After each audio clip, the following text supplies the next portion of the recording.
Hey everyone, welcome to science and fun. तो आज हम लोग स्टार्ट करने वाले हैं एक बहुत ही amazing poem which is the ball poem and इसके पोएट हैं John Berryman.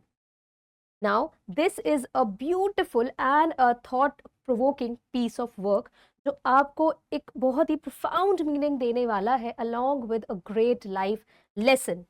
So in the next few minutes I'll provide you with a quick overview. पूरी पोएम का एक फटाफट से हम लोग ओवरव्यू लेंगे जिससे कि आपको स्टोरी लाइन का एक सेंस डेवलप करने में हेल्प होगा along with the central idea of the poem.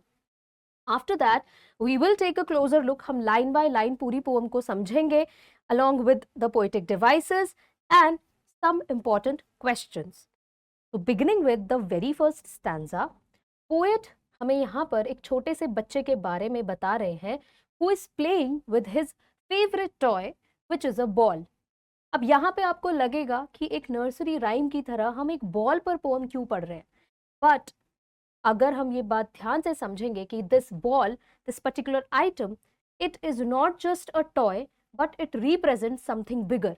ये यहाँ पर एक बहुत डीप मैसेज हमें दे रहा है और जिस बॉल की बात यहाँ पर पोएट कर रहे हैं, it symbolises all the memories of childhood. ये सिर्फ एक ऑब्जेक्ट नहीं है, इट इज द मेमोरीज जो हमारे किसी भी ऑब्जेक्ट के साथ लिंक्ड होती है। आई एम श्योर आप सभी के पास कुछ ना कुछ ऐसा आइटम होगा जिसे आप अपने आप से दूर नहीं जाने देना चाहते हो एंड कुछ ना कुछ मेमोरीज आप उसके साथ अटैच कर लेते हो which ultimately gives you a sense of happiness, लेकिन उसका दूर जाना आपको लॉस भी एक्सपीरियंस करा सकता है। तो यहाँ पर पोएट जिस बच्चे को ऑब्जर्व कर रहे हैं, he is playing with it and suddenly क्या होता है, the ball it slipped from his hand and fell into the water near by. वो बॉल बच्चे के हाथ से सीधा पानी में चली जाती है एंड अल्टीमेटली पोएट यहाँ पर सोचते हैं अबाउट द बॉयज स्टेट कि बच्चा इस टाइम पर किस तरह से फील कर रहा होगा। He must be scared and yes, obviously the boy was very sad because उसकी favorite चीज उससे दूर चली गई है। He continuously stares into the water, वो पानी में continuously देखता है in a hope कि क्या पता वो बॉल उसके पास वापस आ जाए। He was so upset that he couldn't even move, बच्चा move भी नहीं कर पा रहा था and he was trembling with fear, वो डर के मारे कांप रहा था। उसको एक उम्मीद थी कि क्या पता वो बॉल उसके पास वापस आ जाए एंड मीनवाइल यहाँ पर पोएट एक इमेजिनरी कॉन्वर्सेशन हमें शो करते हैं। ही थिंक्स कि भाई मैं जाकर उस बच्चे को कंफर्ट कर सकता हूँ। आई कैन से कि don't worry about your ball, है ना, वो मैं लेकर आपको दे दूंगा। और ही कैन ऑल्सो से कि आपके लिए हम दूसरी बॉल ले आएंगे, जैसे हम एक छोटे बच्चे को कंफर्ट करते हैं। पोएट रियलाइज करते हैं which is that money is external. पैसा जो है वो एक एक्सटर्नल थिंग है। मनी से आप एक नई बॉल तो ला सकते हो but it couldn't bring back the special feelings and memories which are attached with the lost ball. जो memories और feelings attached हैं उस lost ball के साथ, वो हम लोग पैसों से नहीं ला सकते हैं। तो यहाँ पर poet अपनी इस imaginary conversation को हमारे सामने present करते हैं and he says कि यहाँ पर जो ये बच्चा है, he is learning a life lesson. अपने life का एक बहुत ही important lesson बच्चा यहाँ पर सीख रहा है। It's a tough lesson although about growing up and facing the hard truths of life, but ये बहुत important है because one day we all lose things and people we love, है ना। ऐसा होता ही है लाइफ में और हमें इस लॉस को एक्सेप्ट करना आना चाहिए। सो इन सिंपलर टर्म्स ये पोएम हमें एक बच्चे की स्टोरी बताती है who has lost his ball and he feels really sad. और पोएट यहाँ से क्लियरली हमें एक्सप्लेन करता है that one has to deal with all the losses of life. Money can not replace the special things. Money ये special चीजों को replace नहीं कर सकती and it's a lesson which we all need to learn at some point of time in our lives. Hello my amazing Gen Zs and my lovely students. Welcome to Science and Fun. Welcome to your English session. I am Deepika, your English educator, and I hope that you all are doing super duper well and are at peace. तो अब आपने एक basic intro तो chapter का ले लिया है, ठीक है। पूरा एनिमेटेड वर्जन आई होप आपके दिमाग में बैठ गया होगा, बट सिर्फ उतना करना सफिशिएंट नहीं होगा। ऑल्दो उसमें सारे इंपॉर्टेंट पॉइंट्स, सारे कीवर्ड्स, सारे टर्म्स मेंशन है, लेकिन अगर किसी को full on line by line explanation along with poetic devices चाहिए तो पूरा वीडियो तो देखना ही पड़ेगा। और वीडियो के एंड में ना I have a homework question as well. तो मेक श्योर कि आप पूरा सेशन अच्छे से देखो, आपको लाइन बाय लाइन एक्सप्लेनेशन मैं दूंगी, आपको पोएटिक डिवाइसेस मैं बताऊंगी along with some important questions, right. तो हम फटाफट से शुरू करते हैं। So this poem, the ball poem, is written by our American poet John Berryman. May I am sure ये तो पता चल ही गया होगा, है ना, इतना तो नाम आपको याद रखना ही पड़ेगा। John Berryman is the poet, because question में आ जाता है, कई बार हमारे पास एक्सट्रैक्ट बेस्ड क्वेश्चंस होते हैं जहां पर हम लोगों से डायरेक्टली पूछ लिया जाता है name the poem and the poet. Although बहुत ही बेसिक क्वेश्चन है, but we can not ignore it, right. So this poem is basically about losing something, okay. Central idea मैं दे चुकी हूं, बट हमको लिखना कैसे है प्रॉपर, अगर क्वेश्चन आ जाता है कि सेंट्रल आइडिया क्या है, what is it all about, तो हम कुछ इस तरह से लिखेंगे, this poem basically talks about losing something. कुछ ना कुछ लाइफ में देखो, हमारे पास बहुत सारे टॉयज ऐसे रहे हैं, आई एम श्योर आप लोग अभी क्लास 10th में हो, आई एम नॉट जजिंग, अगर आप अभी भी कोई टॉय आपका फेवरेट है, कोई जज नहीं कर रहा है, लेकिन छोटे में हम लोग जिस भी टॉय से खेलते थे एंड सडनली अगर अभी उसका नॉस्टैल्जिया भी हिट करता है, हमें वो याद भी आता है ना, तो भी हम लोग थोड़ा सा इमोशनल हो जाते हैं, बिकॉज वो टॉय भले ही हमसे अब दूर चला गया है, बट वो मेमोरीज, वो जो एक अटैचमेंट होता है ना, वो हमारे मेमोरी में रिटेन रहती है, बट अब वो हमारे पास उतना, हम सेम फीलिंग्स, सेम मेमोरीज हम लोग नहीं दोबारा से रिवाइव कर सकते हैं। सामान तो चला गया, नो डाउट। अगर मान लो आपके पास कोई पर्टिकुलर टॉय है, यहाँ पर पोएट एक बॉल के थ्रू बता रहे हैं, बट ऐसे ही बहुत सारे टॉयज हो सकते हैं, कोई भी चीज हो सकती है जो आप, जिसके साथ आप बहुत ज्यादा अटैच्ड हो, तो वो सेम आपको मिल तो जाएगा बाहर मार्केट में, ऐसा नहीं है, आप उसको कस्टमाइज भी करा के ले लोगे तो भी मिल जाएगा, लेकिन वो मेमोरीज, वो अटैच्ड फीलिंग्स आपको वापस नहीं मिल पाएंगी। यही इस पोएम में हमें पोएट थ्रू आउट एक्सप्लेन करते हैं। और काफी लोग तो यही सोच रहे होंगे कि यार ये 10th क्लास में आके क्या हमें एक बॉल के बारे में बता रहे हैं, बॉल से रिलेटेड पोएम, इतना बेसिक चीज, इतना इजी हमें क्यों दिखाया जा रहा है। लेकिन यहाँ से आपको बहुत ही बढ़िया थॉट प्रोवोकिंग मैसेज, आपका दिमाग एकदम ना शेक करने वाला मैसेज है, प्लस आपको लाइफ लेसन मिलने वाला है इस पोएम से, right? So it is about a little boy for the first time in his young life is learning what it is like to experience grief at the loss of a much beloved possession. पहली बार इस बच्चे ने अपनी life में कुछ खोया है, ठीक है। तो ये बच्चे का सबसे पहला लर्निंग है अबाउट लॉस, कि जब कोई चीज खो जाती है, कोई भी पोजेशन, कोई भी चीज जब आपसे दूर हो जाती है, तो कैसा फील होता है और कैसे हमें उस फीलिंग से डील करना है, कैसे हमें कोप अप करना है। Though he can buy another ball, but the loss here symbolizes the days of childhood. यानी कि यहाँ पर क्या बोल रहे हैं कि ऑल्दो वो ऐसा नहीं है कि उसके पेरेंट्स उसके लिए बॉल नहीं ला सकते हैं, या कोई भी और उसे बॉल नहीं दिला सकता है, हार्डली कितने का आ जाएगा आपको, 10 रुपीज, 15, 20 रुपीज में वो बॉल मिल जाएगी, है ना। लेकिन यहाँ पर जो वो लॉस एक्सपीरियंस कर रहा है, जो लॉस्ट बॉल है ना, यहाँ पर लॉस्ट बॉल, जो बॉल खो गई है, it is about the lost childhood, because अब जो बीत गया सो बीत गया, अब वो वापस नहीं मिलने वाला है। वही सेम फीलिंग्स उसने अपने बचपन उस बॉल के साथ बिताई है, he used to play with it, है ना, अब वो सेम फीलिंग नई बॉल के साथ उसे नहीं आएगी। The boy now has to learn to accept grief, और यहाँ पर पोएट एक्सप्लेन कर रहे हैं कि अब बच्चे को ना ये ग्रीफ, ये सैडनेस एक्सेप्ट करनी होगी, and all the losses, because आगे चल के जैसे जैसे बच्चा बड़ा होगा, बाय नाउ आप ये तो चीजें समझ गए होंगे कि लाइफ में कुछ भी परमानेंट नहीं रहता है ना। जितनी भी मटेरियलिस्टिक चीजें हैं, जितनी भी रिचेस हैं, वेल्थ है लाइफ का, वो सब एक ना एक दिन चला जाता है ना, हर चीज, even our near and dear ones, people, even people, वो भी चले जाते हैं, तो कुछ भी परमानेंट नहीं रहने वाला है यहाँ पर।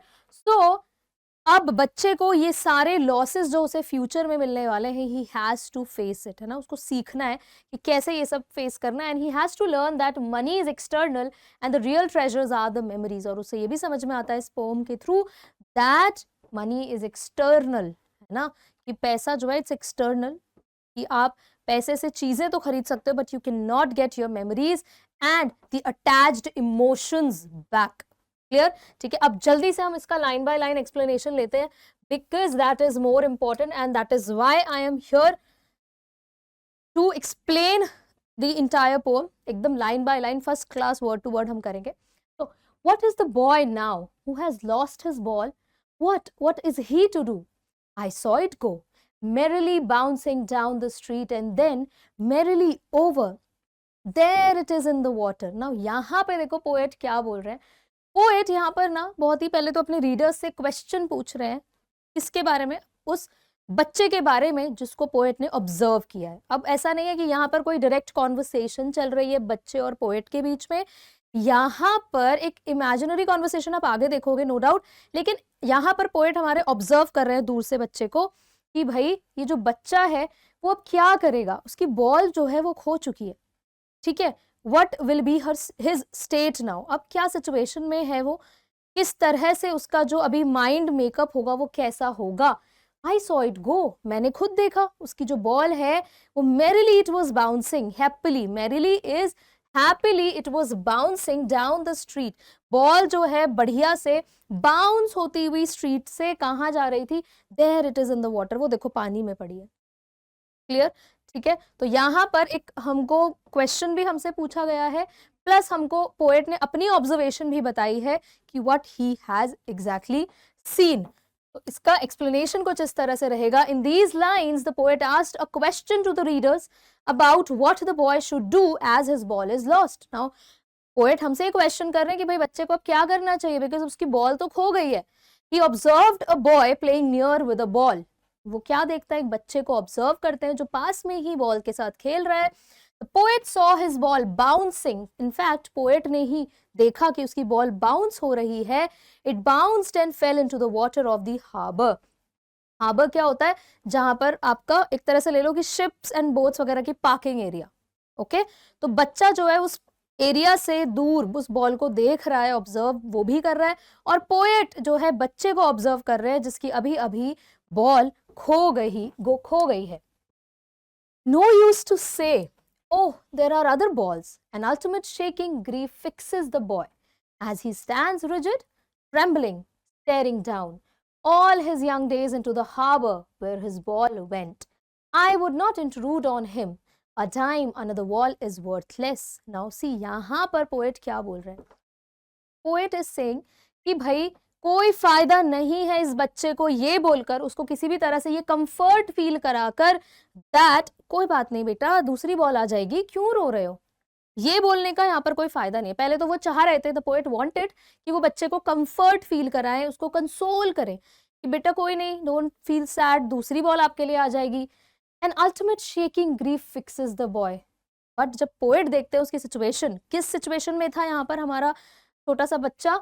He was shocked with sadness. उसको दुख, ग्रीफ का मतलब होता है सैड. ठीक है, वो इतना दुखी था. ग्रीफ का मैं आपको यहाँ पर I will just right it. Grief का मतलब होता है सैडनेस. ठीक है, तो उस शॉक नहीं, कौन सा शॉक? जो उसकी बॉल खो गई है उससे वहां पर बच्चा जो है वो बिल्कुल motionless. Fixes the boy. Fixes का यहाँ पर मीनिंग है कि वो एक जगह बिल्कुल स्टेबल खड़ा हो जाता है, फिक्स हो जाता है, बिल्कुल मोशनलेस हो जाता है. As he stands rigid, again the same thing, rigid भी वही होता है. ठीक है, बिल्कुल जिसमें कोई मूवमेंट ही नहीं है, मोशनलेस है बच्चा. ट्रेम्बलिंग, वो कांप भी रहा है, बिकॉज यू नेवर नो, डर भी रहा होगा है ना कि अब उसकी जो बॉल है वो भी चली गई है. स्टेयरिंग डाउन, और बहुत देर से वो कंटिन्यूअसली बॉल को घूर रहा है, देख रहा है. All his young days into the harbour. अब यहाँ पे एक्चुअली में पानी में कौन है? The ball. लेकिन ये बॉल जो है किसका सिंबल है? यहाँ पे बच्चा अपनी बॉल को तो देख ही रहा है, लेकिन ये बॉल एक्चुअली में क्या है? उसके young days. Okay, so although this is a ball, ये उसकी बॉल है, but it actually represents his young days. Young days यानी उसका चाइल्डहुड, बिकॉज इसी बॉल के साथ उसने अपना टाइम स्पेंड किया है. He used to play with it. और अब जिस भी चीज के साथ आप खेलते हो कुछ ना कुछ आपकी मेमोरीज एंड फीलिंग्स अटैच्ड होती हैं. तो यहाँ पर भी बिल्कुल ऐसा ही है. ऑल्दो ये एक बॉल गई है, लेकिन बच्चा जो है वो अपनी चाइल्डहुड की मेमोरीज इसको देखकर याद कर रहा है और अपनी इस चाइल्डहुड मेमोरीज को खुद से दूर होते हुए देख रहा है. I would not intrude on him. Intrude का मतलब क्या होता है? इन्वेड. अब इन्वेड क्या होता है? इंटरप्ट करना.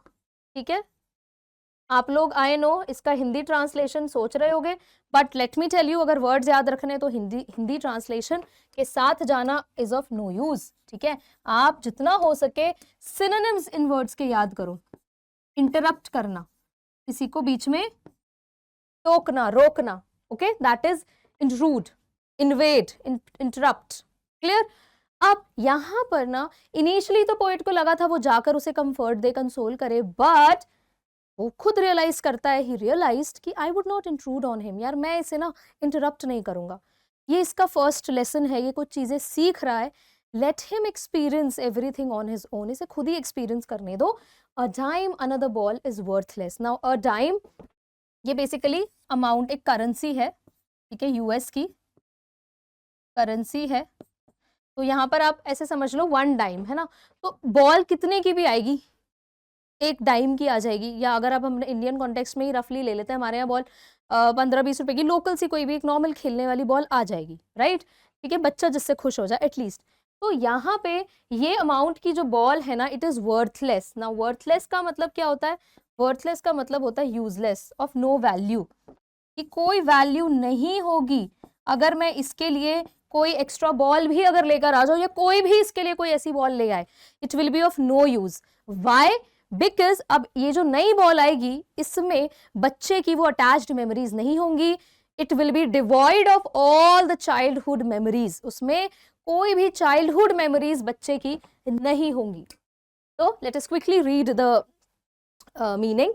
The poet did not console the boy, मैंने आपको बताया poet यहाँ पे कंसोल नहीं करता है, he was too shocked and grief stricken to listen to any sense। बच्चा जो है अभी शॉक में है, because अभी अभी उसने लॉस एक्सपीरियंस किया है और अभी वो कुछ भी उसके सेंसेस में नहीं है, समझ में नहीं आएगा कि वो जो भी समझाएगा पोएट।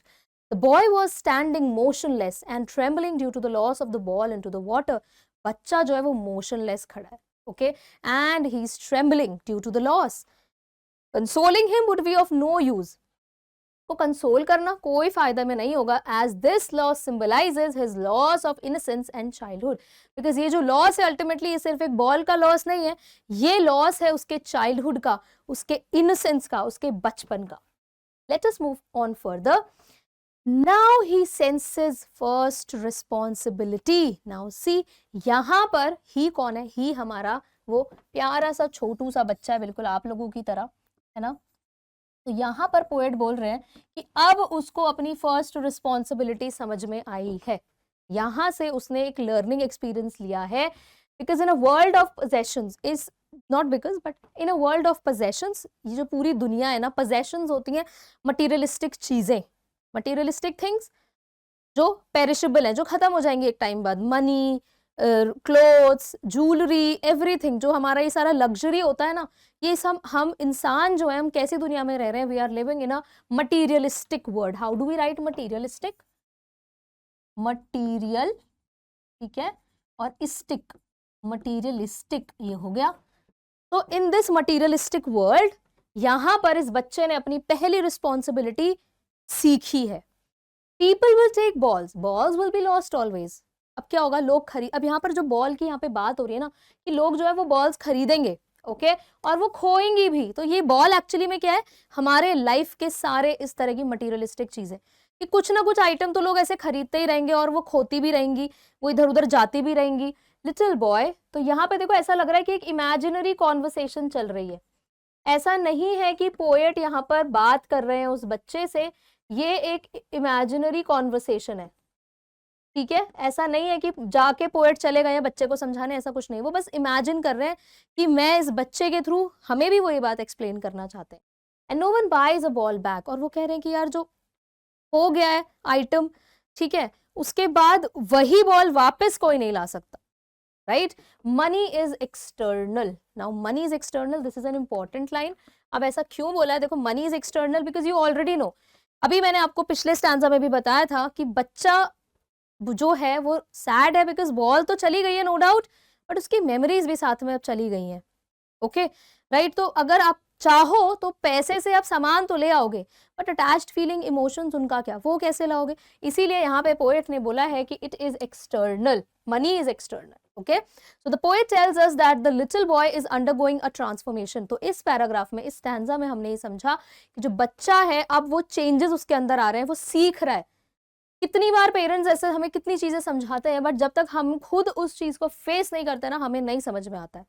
कितना ही कोई हमें एडवाइस करे किसी भी चीज को लेकर, जब तक खुद हम लोगों को ठोकर नहीं लगती है ना, we do not realise at all. चाहे कोई कितने बड़े बड़े लेक्चर, वो बहुत समझदार होते हैं जो टाइमली ऐसी चीजें समझकर सुन लेते हैं और फॉलो करते हैं लाइफ में, बट देन जब आप खुद वो चीजें फेस करते हो तभी आपका एक बेटर लर्निंग एक्सपीरियंस होता है ना। तभी तो कहते हैं कि प्रैक्टिकल लर्निंग होनी चाहिए, सिर्फ रटना नहीं है, उसको एक्सपेरिमेंटेड वे में करना चाहिए। तो बस वही चीज यहाँ लाइफ की फिलॉसफी पे भी अप्लाई होती है। अब वो क्या है कि बच्चा जो है he is undergoing a transformation. ठीक है, ट्रांसफॉर्मेशन का मतलब होता है changes.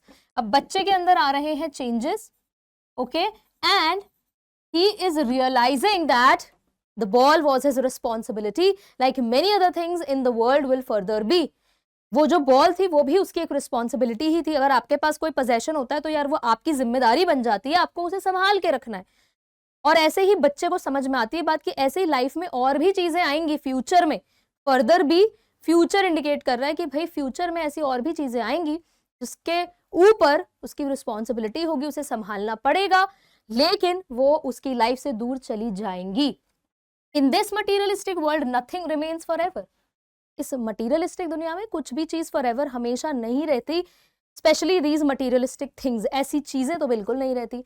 No one will buy another ball, money is only one can show off. पैसे का सिर्फ शो ऑफ कर सकता है इंसान, है ना। आइटम्स आप ले आओगे, सब कुछ ले आओगे, लेकिन ultimately it can not bye inner peace. अब यहाँ पर बॉल तो चली गई, बड़ा दुख हुआ, उसको बॉल दोबारा ले आएगा, लेकिन जो मेमोरीज अटैच्ड है वो तो नहीं ला पाएगा। कौन सा पैसा ले आएगा भाई, कितने डॉलर रख दोगे, कितना आप कितने रुपए रख दोगे। Here the ball is a symbol of all possessions। तो इस पर्टिकुलर स्टैंजा में जो बॉल है वो सारी possessions का सिंबल है। And the poet is basically trying to explain us that all these possessions are perishable. Perishable word आया है पेरिश से। पेरिश का मतलब होता है डाई, खत्म हो जाना, मर जाना, है ना। तो यहाँ पर आप डाई लिख लो, चाहे एग्जॉस्ट लिख लो, जो चीज खत्म हो जाती है हम उसे पेरिशेबल कहते हैं। Irreplaceable, they are perishable and irreplaceable. So irreplaceable मतलब कि भाई अब आप वो चीजें चली गई हैं तो उनकी आप रिप्लेसमेंट नहीं कर पाओगे, ठीक है। जो मेमोरीज अटैच्ड हैं वो आप वापस नहीं ला पाओगे। Let us move on further to the next stanza. He is learning well behind his desperate eyes। Now see, यहाँ पर क्या बात हो रही है? Let me read the entire stanza first। The epistemology of loss, how to stand up, knowing what every man must one day know, and most know many days how to stand up। यहाँ पर see the poet again is emphasizing on the fact कि भाई जो ये बच्चा है he is learning, ये उसके learning experiences की बात हो रही है कि वो भी सीख रहा है। well behind his desperate eyes, although यहाँ पे वो बड़ा सैड है। डेस्परेट एक्चुअली देखो सैड भी है, प्लस थोड़ी सी उसको होप भी आ रही है कि क्या पता उसकी बॉल वापस आ जाए, राइट। उसके बहुत ही ऑफुल सा फेस है, टियरी आईज, रो रहा है, राइट। तो इस डेस्परेट सिचुएशन में उसकी जो आईज, डेस्परेट आईज हैं, ही इज लर्निंग, पीछे वो चीजें सीख रहा है, okay. The epistemology of loss, ये जो नॉलेज है लॉस का, epistemology is knowledge of something. ये जो उसको लॉस के ऊपर ज्ञान मिल रहा है ना, इस प्रैक्टिकल लाइफ की प्रैक्टिकल सिचुएशन से, हाउ टू स्टैंड अप, वो सीख रहा है कि किस तरह से आपको फेस करना है, डील करना है, कोप अप करना है। Knowing what every man must one day know, वो क्या सीख रहा है? जो हर एक इंसान को, अब यहाँ पे मैन का मतलब सिर्फ मेल फिगर्स नहीं है, मैन यहाँ पे ह्यूमंस की ही बात हो रही है कि हर इंसान को, इट्स नॉट दैट कि सिर्फ एक लड़का ही ये सीखेगा, it's about girls as well, right. तो ह्यूमंस की बात हो रही है इन जनरल कि भाई हर इंसान को सीखना ही होता है एक पॉइंट ऑफ टाइम पर। तो यहाँ पर ये बच्चा, इसकी फर्स्ट लर्निंग है। And most no many days how to stand up, और मेजॉरिटी डेज में फिर वो इस तरह से सीखेगा कि कैसे आगे जो भी लॉसेस होने वाले हैं कैसे उन्हें फेस करना है। The poet here says that the boy's eyes are filled with hope as well as sadness. Okay. However, behind that, he is learning an important lesson that every human must learn at some point of time in life.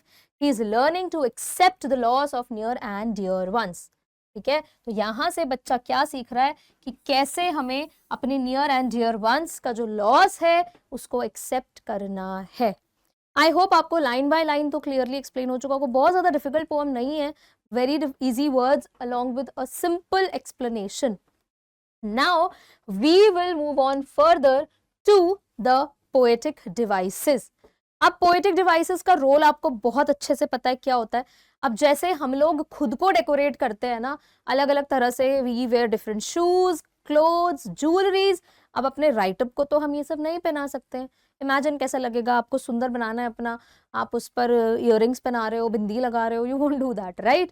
तो poetic devices क्या होते हैं, basically ये अपने हमारे words को और beautify करते हैं।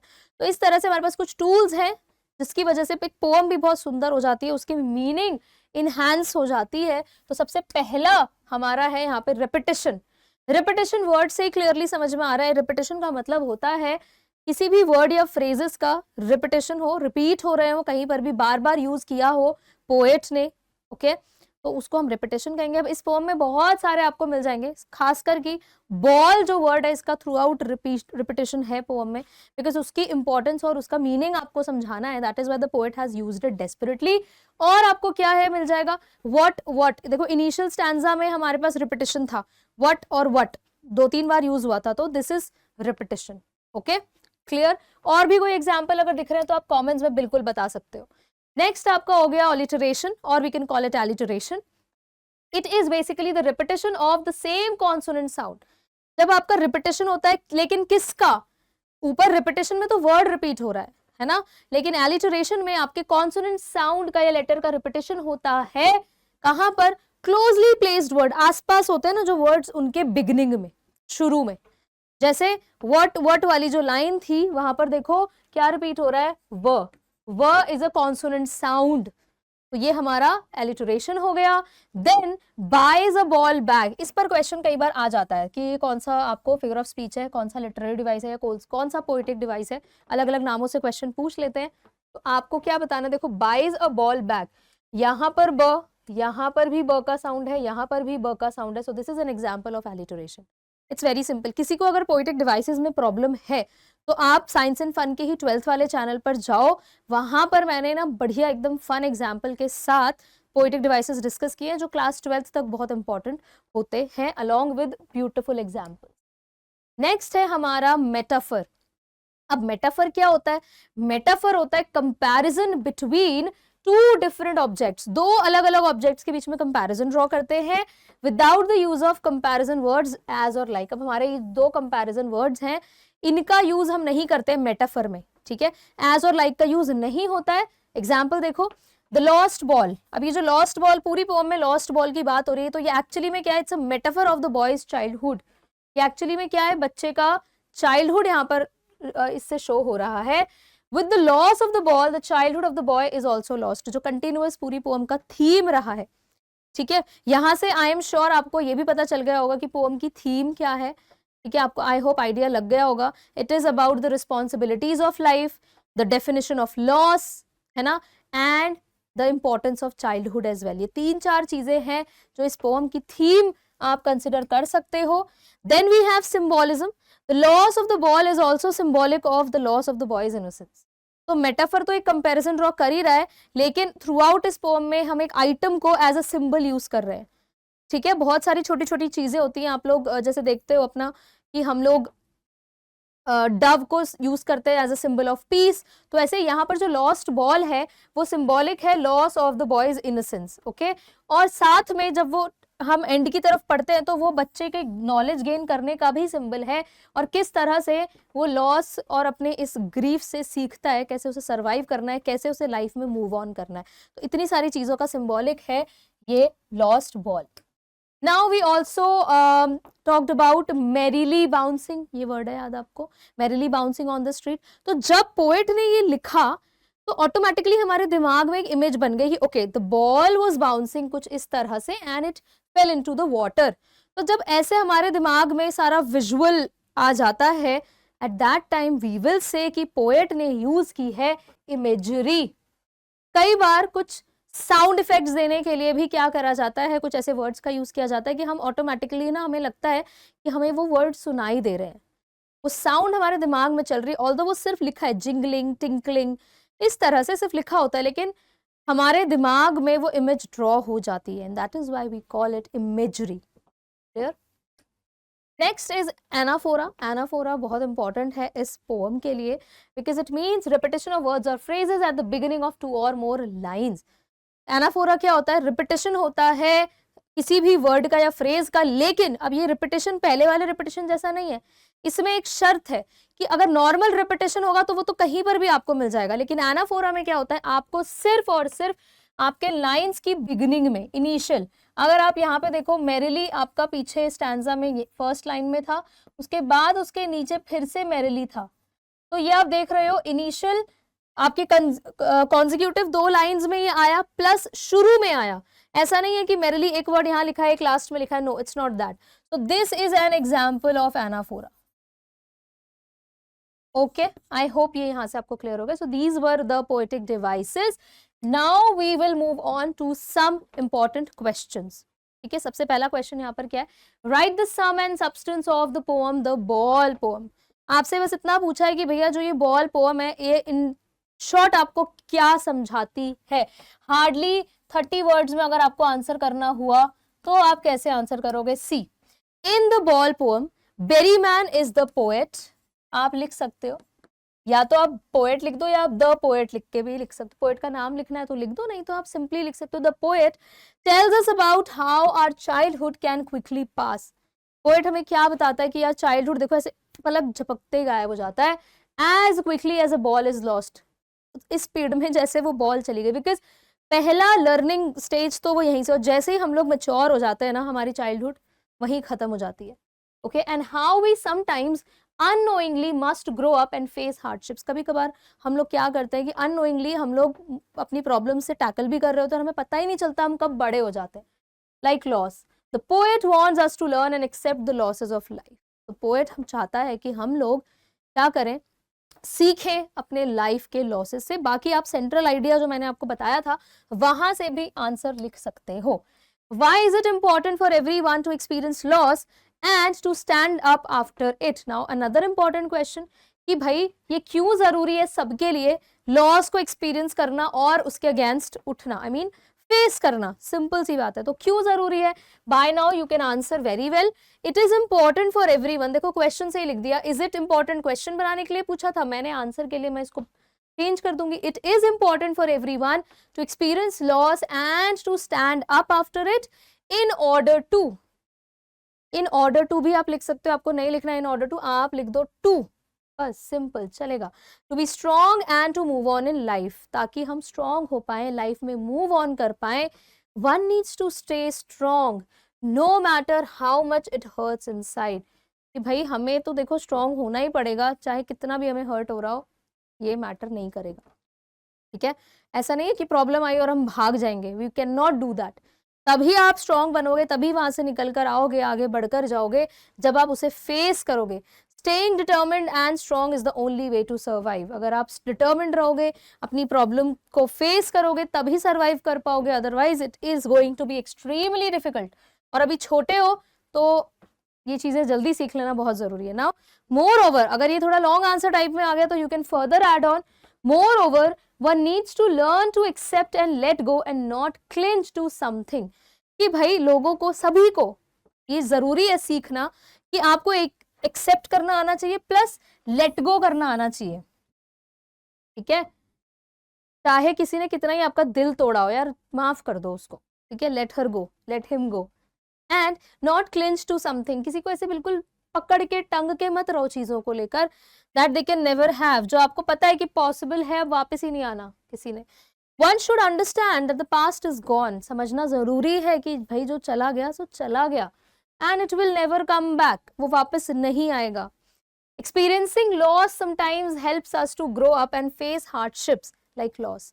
कई बार क्या होता है, अगर हम लॉस को समझ जाते हैं, उसे एक्सेप्ट कर लेते हैं ना, तो वो हमारे लिए ग्रोइंग अप के लिए बहुत ईजी हो जाता है, और हम हार्डशिप जितना जल्दी फेस करें उतना हमारे लिए बढ़िया होता है। And this helps us in breaking all the boundaries into freedom, and ultimately इससे क्या होता है ना, हम लोग फ्रीडम की तरफ चले जाते हैं। और एक ना एक टाइम देखो, अल्टीमेटली हर कोई यही चाहता है कि सब कोई फ्री होकर रहे, है ना। तो जब तक आप सीखोगे नहीं, अपने लॉसेस से कुछ आपको एक्सपीरियंस नहीं करोगे, initially it will be difficult, बहुत मुश्किल होता है, आई अंडरस्टैंड, होता है, सबके लिए होता है। आप लोग कुछ भी ऐसा लॉस फेस कर रहे होगे इस टाइम पीरियड में, तो आई कैन अंडरस्टैंड कि कितना डिफिकल्ट है, but I am sure everyone is going to come out with flying colours. सब कुछ अच्छा हो जाता है उसके बाद, ठीक है, पॉजिटिविटी ही पॉजिटिविटी रहती है, बिकॉज अब कोई भी ऐसी प्रॉब्लम आए आप आराम से फेस कर लोगे, ठीक है। What does the speaker's idea of this world full of possessions suggest? अब जब पोएट ने एक जगह पे लाइन में बोला था in the world full of possessions, तो उनका क्या मतलब था? What does it suggest? The speaker suggests that, speaker ये suggest करते हैं that our dearest possessions will be lost someday, कि कभी ना कभी हमारी जो dearest possessions है, जिसको हम सबसे ज्यादा चाहते हैं, सबसे ज्यादा प्यार करते हैं, वो कभी ना कभी चला जाएगा, and money cannot always buy them back. Oh, it should be buy, B-U-Y. पैसा नहीं लेकर आएगा उसे वापस, बिकॉज मनी इज एक्सटर्नल, क्योंकि पैसा जो है वो एक्सटर्नल है, ठीक है। Money can not replace the feelings and emotions attached to the lost things. Money जो है वो हमारी चीजें तो चलो फिर भी मिल जाएंगी, बट जो अटैच्ड इमोशंस हैं वो कैसे मिलेंगी, वो नहीं ला सकता। Therefore the speaker suggests that one must learn to accept the loss and move ahead in life. बार बार सेम लाइन आपको लिखनी है, कोई भी आंसर हो, बी 2 मार्कर तो नहीं रहेगा, 3 मार्कर हो, चाहे कोई लॉन्ग आंसर टाइप हो, आप ये लाइन जरूर लिख देना, one must learn to accept the loss and move ahead in life. भाई लॉस को एक्सेप्ट करना आना चाहिए और लाइफ में मूव ऑन करना भी आना चाहिए। Now we have one assertion reason based question, एक बार देख लो जल्दी से। The poet offered the boy money to buy another ball. Poet ने बच्चे को मनी ऑफर किया था, ऐसा कुछ था क्या? नहीं था, है ना, तो ये तो गलत हो गया assertion. He wanted the boy to learn that losing is part of life, ये बिल्कुल ठीक है, तो assertion बिल्कुल ठीक है, रीजन फॉल्स है ना, नो assertion फॉल्स है, रीजन बिल्कुल ठीक है, आई एम सॉरी, assertion गलत है, रीजन बिल्कुल ठीक है, ओके। तो हम लोग क्या करेंगे, assertion is false and reason is true, D will be the correct answer। अब इसके बाद जो ये नेक्स्ट क्वेश्चन है ना, this is going to be a homework for you all, इसको आपको होमवर्क में करना है। क्या क्वेश्चन है देखो, why does the poet not offer the boy money to buy another ball. जो पोएट है उसने बच्चे को पैसे क्यों नहीं दिए दूसरी बॉल खरीदने के लिए, what was the reason. I am sure जितना अभी तक हमने किया है उसके बाद you will be able to answer this question, and I want you all to answer this, जिससे कि आपको भी कॉन्फिडेंस आएगा लिखने का कि कैसे हमें आंसर फ्रेम करना है। Make sure that you are not cheating from anywhere, cheating नहीं करोगे, आप खुद से लिखोगे कमेंट्स में, I will read them, and definitely please tell me what chapter do you want me to do next, इसके बाद आपको कौन सा चैप्टर चाहिए, बिकॉज इट इज इंपॉर्टेंट, ठीक है। बाकी मैं आपको मिलूंगी नेक्स्ट सेशन में with another video, complete explanation rahega along with some questions and yes, the animated version as well. So bye bye students, keep learning.